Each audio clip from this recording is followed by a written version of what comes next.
नमस्कार, स्वागत है आप सभी का संसद टीवी में। मैं हूं आपके साथ अमृता चौरसिया। खबरों की शुरुआत करेंगे, लेकिन उससे पहले बात कोरोना महामारी से बचाव की। कोरोना महामारी के खिलाफ पूरा देश एकजुट होकर लड़ रहा है। आप भी हमारे साथ सुरक्षा और बचाव के एहतियाती उपायों का संकल्प लें। अपना मास्क अच्छी तरह से पहनें, 2 गज की दूरी का पालन करें, सुरक्षित दूरी बनाए रखें, साथ ही अपने हाथों को बार बार धोएं।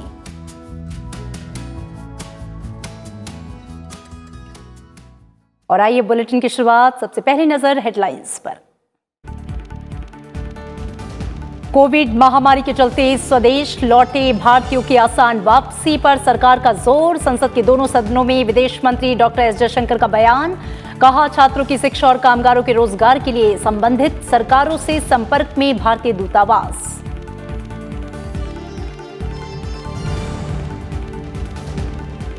कुंडली और तंजावुर खाद्य प्रौद्योगिकी संस्थानों को मिलेगा राष्ट्रीय महत्व का दर्जा।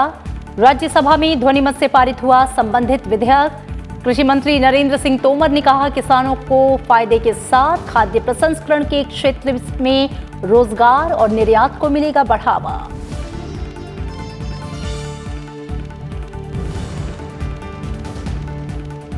उच्च सदन में पेश हुआ बीमा संशोधन विधेयक 2021। बीमा क्षेत्र में एफडीआई को 49 से बढ़ाकर 74% करने का प्रस्ताव। सदन में जल शक्ति मंत्रालय के कामकाज पर चर्चा जारी।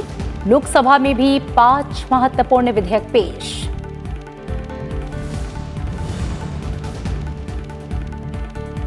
पश्चिम बंगाल और असम में पहले चरण के चुनाव के लिए प्रचार अभियान तेज। केंद्रीय गृह मंत्री अमित शाह ने कहा, विकास की रफ्तार में पिछड़ा प्रदेश। पुरुलिया में जनसभा के दौरान मुख्यमंत्री ममता बनर्जी ने की केंद्र की नीतियों की आलोचना।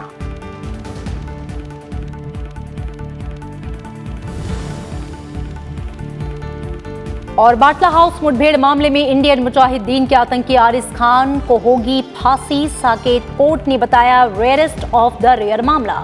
दिल्ली पुलिस के इंस्पेक्टर मोहन चंद्र शर्मा की हत्या और अन्य अपराधों के लिए पाया गया था दोषी।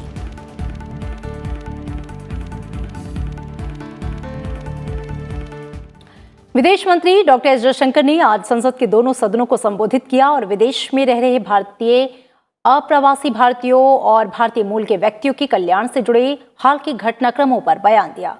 उन्होंने कहा कि सरकार विदेशों में काम करने वाले लोगों के रोजगार और उच्च शिक्षा हासिल करने वाले छात्रों की चिंताओं से पूरी तरह से अवगत है। उन्होंने कहा कि सरकार भारतीय नागरिकों को उनके कार्यस्थल संबंधी देश में भेजने पर ध्यान दे रही है और इस संबंध में खाड़ी देशों में विशेष ध्यान दिया जा रहा है। कोविड महामारी की वजह से विदेशों में भारत वापस लौटे भारतीय छात्रों और श्रमिकों को उनके गंतव्य देशों में वापस भेजने, साथ ही उनकी शिक्षा और रोजगार की स्थिति को सामान्य बनाने के लिए केंद्र सरकार लगातार काम कर रही है। विदेश मंत्री डॉक्टर एस जयशंकर ने संसद के दोनों सदनों में इस बारे में आश्वासन दिया है। The government is fully cognizant of the employment concerns that our people abroad have in the context of the pandemic, especially in the Gulf. There has been tremendous economic and social disruption that has impacted them. We have softened it somewhat, but the real challenges are there to be addressed. Let me assure the House that we take this as a priority. Both my MOS and myself, and indeed our ambassadors and senior officials, spend time and efforts to go into these problems in the greatest of details. We have been in touch with the most community organizations and get a regular feedback on both the health situation and economic recovery. विदेश मंत्री ने कहा कि विदेशों से लौटे भारतीयों के रोजगार का मुद्दा उन सभी देशों की सरकारों के साथ उठाया जा रहा है जहां से वे लौटे हैं। साथ ही ये प्रयास भी किए जा रहे हैं कि विदेशों में पढ़ रहे छात्रों का कोरोना महामारी की वजह से साल बर्बाद नहीं हो। इसके लिए भारतीय दूतावास संबंधित सरकारों के साथ संपर्क बनाए हुए है। The Modi government has been deeply committed to the welfare and protection of Indians abroad. And equally, we value and nurture our relationship with PIOs. The COVID pandemic was a test of our commitment on this matter, as on so many others. And whether it was the problems of the worker or the student, the professional or the tourist, we have risen to the occasion. A huge collective effort by nameless and faceless individuals from our embassies and other organizations in India and abroad made that possible. विदेश मंत्री ने corona संकट के समय विदेशों में फंसे भारतीयों की स्वदेश वापसी के प्रयासों की जानकारी भी दी। Kerala received the maximum returnees, followed by Delhi, Maharashtra and Tamil Nadu. UAE was the country from where the maximum number of stranded Indians returned, followed by Saudi Arabia, USA and Qatar. 39% of the returnees were workers, 39% professionals, 6% students, about 8% visitors and 4.7 standard tourists. सरकार के इन प्रयासों की सभी दलों ने प्रशंसा भी की। About the students, they've lost 1 year, and parents had paid the fee, but nobody can be blamed for that situation. As normalcy returns, will there be a special cell monitoring the students' case so that they can go back to the universities and complete their education? I join my colleagues in complimenting Honorable Minister, sir, for making it very smooth. However, I think, and he's aware, that there were certain countries from where there were issues which was difficult to handle. But particularly, I'm aware of Bihari students, medical students in Russia. I mean, a pocket. Sir, first of all, I extend my appreciations and congratulations to the Minister who has helped to all our requests during the pandemic to help the NRIs who are abroad. And it should be mentioned here, sir, that many were evacuated even at that crucial situation. विदेश मंत्री ने सदन को इस बारे में भी सूचित किया कि जो लोग कामकाज के लिए अब विदेश वापस नहीं लौटना चाहते, सरकार ने उन लोगों के कौशल से जुड़ी जानकारियां भी जुटाई हैं। राज्य सरकारें उन आंकड़ों का इस्तेमाल कर सकती हैं। अखिलेश सुमन, संसद टीवी। राज्यसभा से आज राष्ट्रीय खाद्य प्रौद्योगिकी उद्यमिता और प्रबंध संस्थान विधेयक 2019 ध्वनिमत से पारित हो गया। विधेयक का मकसद हरियाणा के कुंडली में स्थित राष्ट्रीय खाद्य प्रौद्योगिकी उद्यमिता और प्रबंध संस्थान यानी कि नेफ्टेम और तमिलनाडु के तंजावुर में स्थित भारतीय खाद्य प्रसंस्करण प्रौद्योगिकी संस्थान यानी कि IIFPT को राष्ट्रीय महत्व के संस्थान का दर्जा प्रदान करना है। इससे इन संस्थानों को अपने शैक्षिक पाठ्यक्रम की रूपरेखा तैयार करने और विकसित करने के साथ ही शैक्षिक क्रियाकलापों में अनुसंधान की गतिविधियां और उसका दर्जा बढ़ाने के लिए संचालन की स्वायत्तता मिलेगी। इससे ये विश्व स्तरीय संस्थान बन सकेंगे। विधेयक पर चर्चा का जवाब देते हुए कृषि और किसान कल्याण मंत्री नरेंद्र सिंह तोमर ने कहा कि इन दो संस्थानों को राष्ट्रीय महत्व का दर्जा मिलने से किसानों को तो फायदा होने के साथ ही खाद्य प्रसंस्करण के क्षेत्र में निर्यात को बढ़ावा मिलेगा। जब इनको राष्ट्रीय महत्व का दर्जा मिल जाएगा तो ये हमारे IIT और IIM के बराबर हो जाएंगे। तो निश्चित रूप से शिक्षा से जुड़े हुए लोग, टेक्नोलॉजी से जुड़े हुए लोग और जो इस क्षेत्र में छात्र आना चाहते हैं वो सब इस पर और आकर्षित होंगे। उनके भविष्य की दृष्टि से भी ठीक होगा। और जब टेक्नोलॉजी से लैस हमारी मेन पावर खड़ी होगी तो निश्चित रूप से प्रोसेसिंग बढ़ेगी तो अंततोगत्वा किसान को फ़ायदा होगा, रोजगार के अवसर सृजित होंगे और हम अपने निर्यात को भी बढ़ा सकने में सफल होंगे। राज्यसभा में आज बीमा संशोधन विधेयक 2021 पेश किया गया। केंद्रीय वित्त मंत्री निर्मला सीतारमण ने उच्च सदन में विधेयक को पेश किया। इस विधेयक के जरिए बीमा कानून 1938 में संशोधन किया जाना है। इसके जरिए बीमा क्षेत्र में FDI की सीमा को बढ़ाने का प्रावधान किया गया है। इस बार के आम बजट में इसके बारे में ऐलान किया गया था। सरकार ने बीमा क्षेत्र में प्रत्यक्ष विदेशी निवेशकों की सीमा को 49% से बढ़ाकर 74% करने का प्रस्ताव किया है। विदेशी निवेश की सीमा बढ़ने से बीमा क्षेत्र में पूंजी की उपलब्धता तो बढ़ेगी ही, साथ ही प्रतिस्पर्धा बढ़ने से बीमा क्षेत्र को मजबूती मिलेगी। कंपनियों का विस्तार होने से नौकरियों के अवसर बनेंगे। इसके अलावा कंपनियां अपनी पहुंच ज्यादा से ज्यादा लोगों तक बनाने की कोशिश करेंगी। जमीनी स्तर पर आखिरी आदमी तक बीमा उत्पाद पहुंचाने की कोशिश की जाएगी।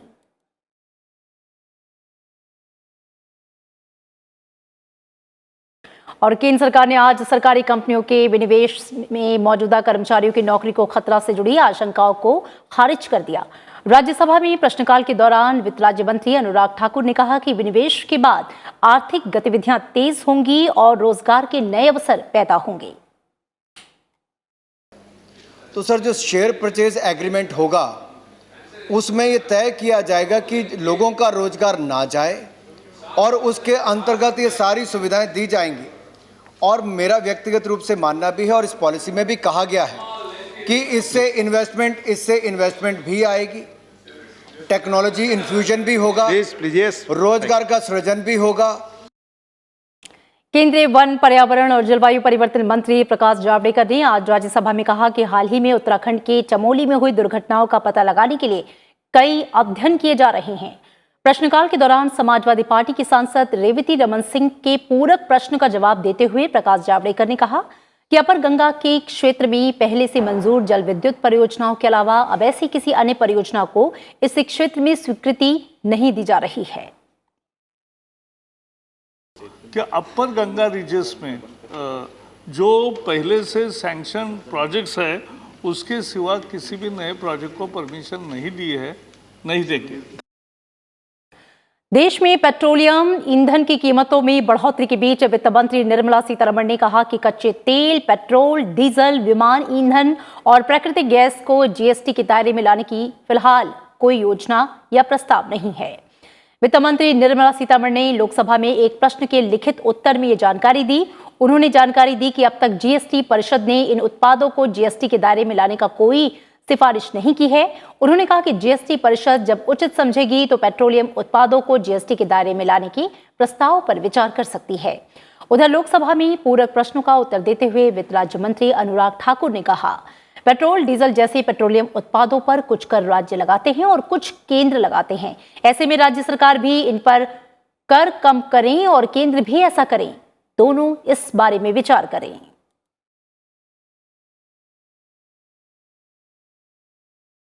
लोकसभा में आज 5 महत्वपूर्ण विधेयक पेश किए गए। गृह राज्य मंत्री जी किशन रेड्डी ने दिल्ली राष्ट्रीय राजधानी राज्य क्षेत्र शासन संशोधन विधेयक 2021 पेश किया। यह राष्ट्रीय राजधानी क्षेत्र में चुनी गई सरकार और उपराज्यपाल की शक्तियों के बारे में स्पष्टीकरण से जुड़ा है। खान और खनिज मंत्री प्रहलाद जोशी ने खान और खनिज विकास और विनियमन संशोधन विधेयक 2021 पेश किया। इसमें नीलामी में खनिज ब्लॉकों की संख्या और देश में खनिज उत्पादन बढ़ाने की बात कही गई। केंद्रीय रसायन और उर्वरक मंत्री डीवी सदानंद गौड़ा राष्ट्रीय औषध शिक्षा और अनुसंधान संस्थान संशोधन विधेयक 2021 पेश किया गया।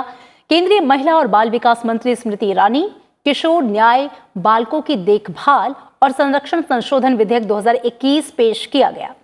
इसमें मामलों का तेजी से निपटारा सुनिश्चित करने और जवाबदेही बढ़ाने के लिए जिला मजिस्ट्रेट और अतिरिक्त जिला मजिस्ट्रेट को ज्यादा अधिकार दिया गया है।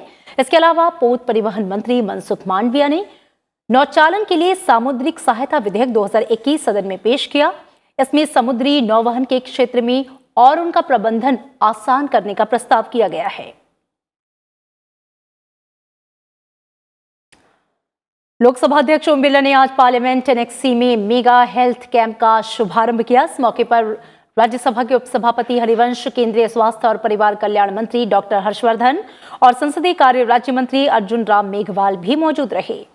केंद्रीय स्वास्थ्य मंत्री डॉक्टर हर्षवर्धन ने कहा कि लोगों की लापरवाही की वजह से कुछ राज्यों में कोरोना के मामले बढ़े हैं। ऐसे में सभी राज्य सरकारों और लोगों को सुनिश्चित करना ही होगा कि वैक्सीन आने के बाद भी किसी तरह की कोई कोताही ना बरती जाए।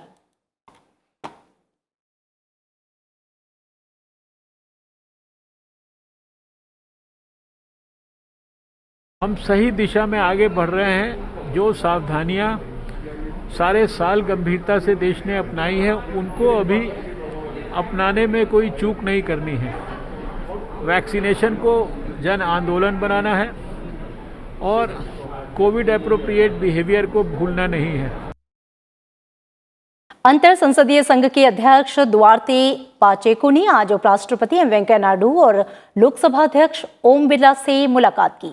अपने निवास पर मुलाकात के दौरान उपराष्ट्रपति एम वेंकैया नायडू ने कहा कि भारत लोकतांत्रिक शासन को बढ़ावा देने और समर्थन करने के साथ लोगों की सेवा करने के लिए मजबूत संसदों के निर्माण में आईपीयू पार्लियामेंट के साथ है। उपराष्ट्रपति ने कहा कि भारत कोविड-19 संकट के दौरान एक जिम्मेदार देश के रूप में उभरा है। साथ ही भारत ने दुनिया भर के कई देशों में स्वदेशी रूप से विकसित टीकों की आपूर्ति की है। इससे भारत एक फार्मेसी हब के रूप में उभरा है। इस मौके पर राज्यसभा महासचिव देश दीपक वर्मा सहित कई वरिष्ठ अधिकारी भी मौजूद रहे। दुआर्ते पाचेको 7 दिवसीय भारत यात्रा पर हैं। आज उन्होंने IPU प्रतिनिधिमंडल के साथ राज्यसभा और लोकसभा दोनों की कार्यवाहियों को भी देखा। और इसी के साथ रुकेंगे यहाँ पे एक छोटे से ब्रेक के लिए। आप देखते रहिए संसद टीवी।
पश्चिम बंगाल विधानसभा चुनाव के लिए तृणमूल कांग्रेस प्रमुख और मुख्यमंत्री ममता बनर्जी ने आज पुरुलिया चुनावी जनसभाएं की। ममता बनर्जी ने कहा कि कोई भी साजिश उन्हें राज्य में विधानसभा चुनाव के लिए प्रचार करने से नहीं रोक सकती और बीजेपी के खिलाफ उनका संघर्ष जारी रहेगा। ममता बनर्जी ने यह दावा किया कि जितना काम टीएमसी की सरकार ने किया है, कोई और सरकार उतना नहीं कर पाई। पश्चिम बंगाल में कई विधानसभा सीटों पर सांसदों को चुनाव लड़ने के लिए उतारने पर ममता बनर्जी ने बीजेपी की आलोचना की। उन्होंने कहा कि बीजेपी के इन नेताओं ने राज्य के लिए अभी तक कुछ भी नहीं किया।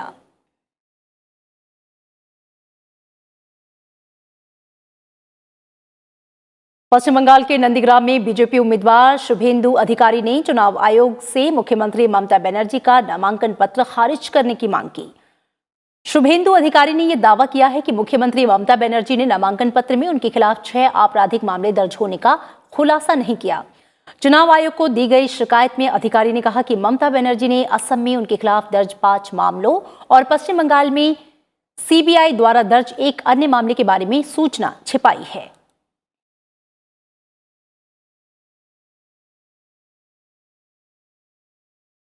पश्चिम बंगाल विधानसभा चुनाव से पहले तृणमूल कांग्रेस को एक और बड़ा झटका लगा है। मुख्यमंत्री ममता बनर्जी की करीबी विधायक देबाश्री रॉय ने आज तृणमूल कांग्रेस विधायक से इस्तीफा दे दिया। दक्षिण 24 परगना के राय दीघी सीट से विधायक देबाश्री रॉय ने पार्टी अध्यक्ष सुब्रत बख्शी को अपना इस्तीफा सौंप दिया। इससे पहले पार्टी के कई बड़े नेता तृणमूल कांग्रेस का साथ छोड़ चुके हैं। केंद्रीय गृह मंत्री अमित शाह ने आज पश्चिम बंगाल में चुनावी रैली में तृणमूल कांग्रेस पर जमकर निशाना साधा। पश्चिम बंगाल के झारग्राम में वीडियो कॉन्फ्रेंसिंग के जरिए जनसभा को संबोधित करते हुए अमित शाह ने कहा कि तृणमूल सरकार के 10 सालों में पश्चिम बंगाल विकास की गति में बहुत पिछड़ गया है। वहीं बांकुरा में एक रैली को संबोधित करते हुए केंद्रीय गृह मंत्री ने कहा कि ममता सरकार के आने के बाद पश्चिम बंगाल में राजनीतिक हिंसा को बढ़ावा मिला है।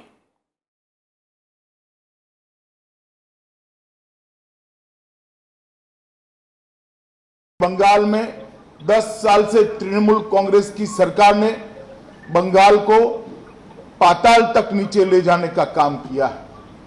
हर चीज में भ्रष्टाचार, हर चीज में टोलबाजी, राजनीतिक हिंसा, घुसपैठ, तुष्टीकरण, हिंदुओं के और आदिवासियों के त्योहार मनाने के लिए हमें कोर्ट में जाना पड़े, इस प्रकार की स्थिति और मारपीट और गुंडागर्दी ने पूरे बंगाल के विकास को तहस नहस कर रख दिया है। बीजेपी के राष्ट्रीय अध्यक्ष जेपी नड्डा ने असम में कई चुनावी रैलियों को संबोधित किया।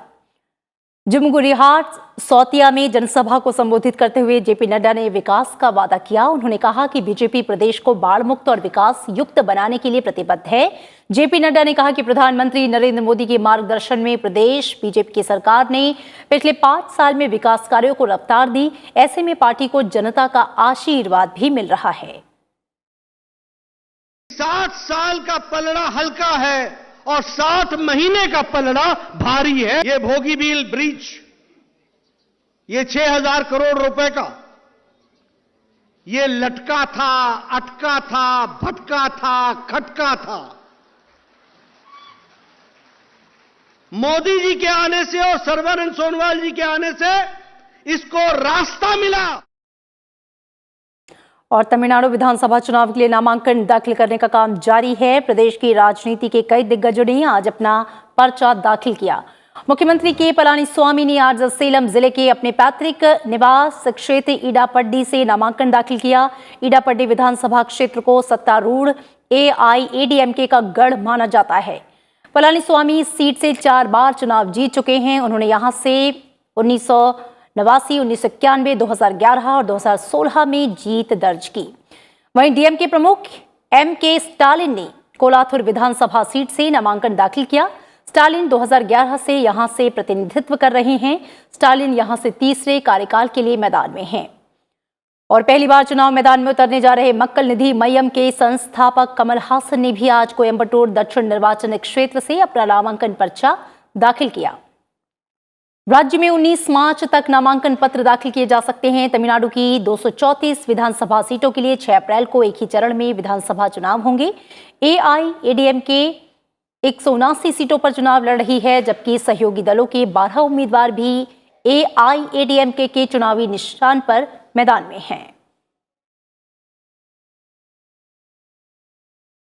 और इधर केरल के मुख्यमंत्री पिनराई विजयन ने भी राज्य में होने वाले विधानसभा चुनाव के लिए आज कुन्नूर जिले के धर्मधाम विधानसभा सीट से नामांकन दाखिल किया। पिनराई विजयन सुबह 11 बजे कुन्नूर में कलेक्टर के कार्यालय में नामांकन दाखिल करने पहुंचे। मुख्यमंत्री ने कहा कि पिछले 5 साल में केरल में विकास और कल्याणकारी परियोजनाओं को क्रियान्वित किया गया। इसे आगे और मजबूत किए जाने की जरूरत है। उन्होंने LDF के सत्ता में वापसी का भरोसा जताया। विजयन दूसरी बार धर्मधाम से चुनाव लड़ रहे हैं। केरल में 6 अप्रैल को मतदान होगा।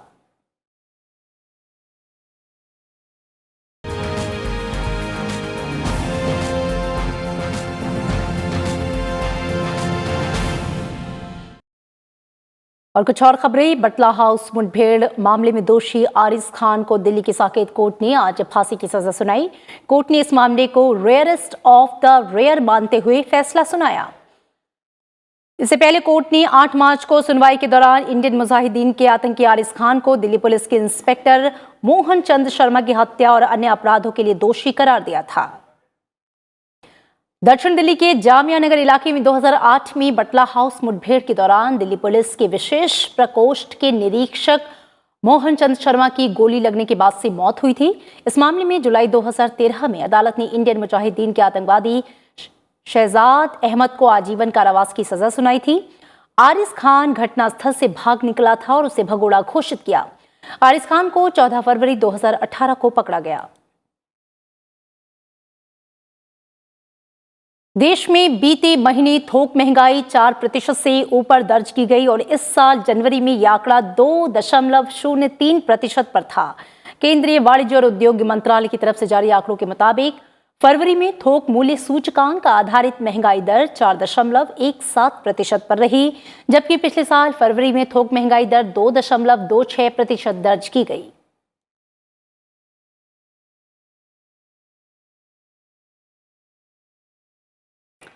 देश में वैक्सीनेशन का आंकड़ा 3 करोड़ के पार पहुंच चुका है। स्वास्थ्य मंत्रालय के मुताबिक देश में 3 करोड़ 15 लाख से ज्यादा लोगों को वैक्सीन का डोज दिया जा चुका है। इसमें 82,92,000 वरिष्ठ नागरिक और 14,64,000 कोमॉर्बिडिटी से ग्रस्त 45 वर्ष से अधिक आयु के लोग शामिल हैं। वहीं 73,55,000 स्वास्थ्य कर्मियों को पहली और 43,05,000 स्वास्थ्य कर्मियों को दूसरी खुराक दी जा चुकी है। साथ ही 73,40,423 फ्रंटलाइन वर्कर्स को पहला डोज और 11,50,000 से ज्यादा फ्रंटलाइन वर्कर्स को दूसरा डोज दिया जा चुका है। और इसी बीच देश में कोविड-19 के कुल सक्रिय मामले 2,19,000 तक पहुंच गए हैं, जो कि कुल संक्रमित मामलों का 1.93% है। देश के 8 राज्यों महाराष्ट्र, तमिलनाडु, पंजाब, मध्य प्रदेश, दिल्ली, गुजरात, कर्नाटक और हरियाणा में दैनिक नए मामलों में बढ़ोतरी जारी है। हालांकि केरल में नए मामलों में गिरावट देखी गई है। केवल महाराष्ट्र में देश के कुल सक्रिय मामलों के 58% से अधिक मामले हैं।